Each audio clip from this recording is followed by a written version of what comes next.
Dr. Mindy here, and on this video, we are going to talk about, is it healthy to do one meal a day, every day, day after day? We call this OMAD, and a lot of fasters do it. So let's talk about it. Is that healthy? OMADers.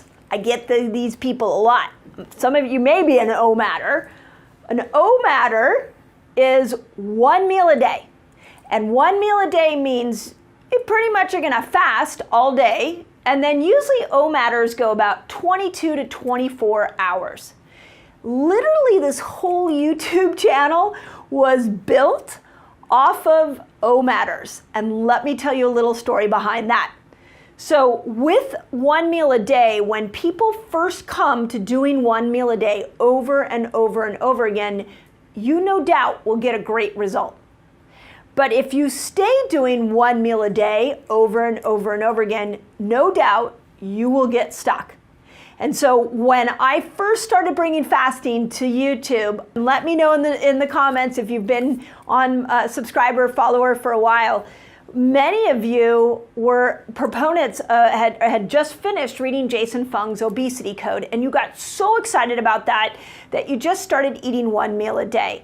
And then after months, your weight loss results stopped. And so many of you found my channel where I was teaching fasting variation. So, and I'm going to explain the different variations that I typically recommend. So I am very familiar with this one meal a day mentality. In the beginning, it works. Long term, it doesn't. And let me explain why. First, let's talk about why you would want to do OMAD, or one meal a day. The first is because it's ridiculously good for weight loss. Let's just be honest. And if you've lost weight doing one meal a day, put it in the comments so everybody can know. It also is that first step in to fasting. So when you first start to go from 6 meals a day and you train yourself to one meal a day, you're gonna notice oh my gosh, this is all magic. It also is great for helping you unstick your weight. So if you've been doing intermittent fasting, 13 hours, and you really need that extra push, going to one meal a day can unstick you. I highly recommend it. So these are the conditions we would use one meal a day for. Here's the problem, is that it can get to a point where one meal a day is harmful. And how you would know it was harmful is that you stop getting fasting results. And a large part of that is you have to remember fasting induces something called a hormetic stress. And a hormetic stress is where you do something new with your diet or the timing of your food. It's a little uncomfortable. And in that discomfort, what happens is your body adapts and becomes stronger. So once you start making it easy for the body doesn't have to, you don't force it into adaptation, so the result is not as big.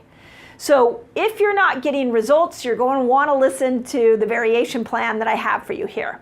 Okay, I got to interrupt this video because I have a free guide for you so you can master fasting. It's called A Beginner's Guide to a Fasting Lifestyle, and all you've got to do is click here and you can jump right in. Okay. The other area that I see one meal a day where it's harmful is when your hair starts falling out. So this means you're losing minerals. In some cases, you may be disrupting your thyroid because there's no variation to your fasts. So if that's you, you were one meal a day, perhaps you're stuck with your results, or you're starting to get hair loss, it's time to vary it. And then the other group of people that should never do one meal a day over and over and over again are women. Because we need to take into consideration our 3 sex hormones, estrogen, progesterone, and testosterone. Regardless of where you are in your life, we need to take that into consideration, and we need more variation. Okay, having said all of that, let's talk about my favorite variations. So, there are the first variation that a lot of you have heard me say is called a 5-1-1. 5-1-1 is where 5 days a week you pick your favorite fast. And it can't be OMAD because I'm going to show you what one fast is. So maybe it's 17 hours, maybe it's 19 hours, but it's somewhere between 17 and 20 if you're an experienced faster. somewhere between 13 and 15 if you're new to this. So 5 days a week, you're gonna pick your favorite fast and try to stick to that length. 1 day a week, you're gonna elongate your fast. You're gonna go, maybe you go to this 1 meal a day. Maybe you decide to go 36 hours and do a fat burner fast, or maybe you decide to do a 48-hour fast, but you wanna push that fast to an uncomfortable place so you force your body to adapt. And then 1 day a week, you don't fast. What you're doing in this 5-1-1 is you're mimicking what our cave ancestors did, which is go for a period without food, and then they would get food and they would feast. And then they'd go through a period where they'd have to famine and they would go into this fasted state. This is how the human body was designed. So 5-1-1 is really mimicking that. The 4-2-1 is where we're taking 4 days of your favorite length fast, 2 days where we elongate it. So this is for a little more weight loss, is what I recommend for people to do, is a 4-2-1 if they want a little deeper weight loss experience. And then the 1 day, again, you're not fasting. Now the 3-3-1's a little different. 3-3-1 is 3 days of your favorite fast, 3 days where you go at least 1 meal a day. So it's, if you've been like an 1 meal a day forever kind of person, this may be where you go from 1 meal a day to this. So 3 days of around 15 to 17 hours of fasting, 3 days where you elongate your fast, and then 1 day, listen up because it's gonna be a little different. If you want a greater healing response, you're gonna go all the way through that day with no food. So 1 day without food. That is, to me, the 3-3-1 is made specifically to accelerate healing.